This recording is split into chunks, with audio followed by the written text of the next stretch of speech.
दादा काय सांगाल पुन्हा एकदा शेतकऱ्याचं आंदोलन चिरडण्याचा प्रयत्न सरकारने केलेला आहे। अरे आम्ही काय दाऊदच्या अफजल कसाबच्या टोळीत काम करतो का?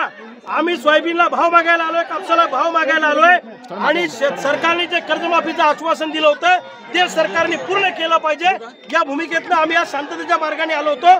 पण सरकारने पनवेलमध्ये आम्हाला या ठिकाणी अटक करून शेतकऱ्याचा अपमान केलेला आहे, शेतकऱ्याचं आंदोलन दडपण्याचा प्रयत्न केला आहे।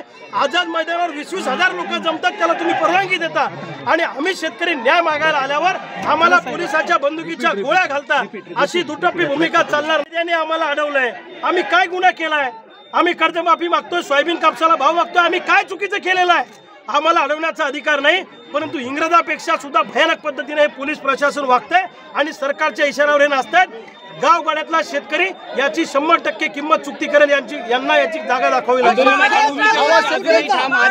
मुंबईला जाण्याच्या भूमिकेवर अजूनही ठाम आहात का? बिलकुल, मी तुम्हाला सांगतो शांततेच्या मार्गाने, लोकशाही मार्गाने आम्ही आंदोलन करणारच आहोत। आवाज शेतकऱ्यांचा दाबला जातोय, शेतकऱ्यांचा आवाज मुद्दामून दाबला जातोय। यांना शेतकऱ्यांचे प्रश्न अजेंडावर आणायचे नाहीये, यांना औरंगजेब भावनिक प्रश्न आणायचे आहेत आणि शेतकऱ्याचा मुद्दा डायव्हर्ट करायचा अशी यांची भूमिका आहे।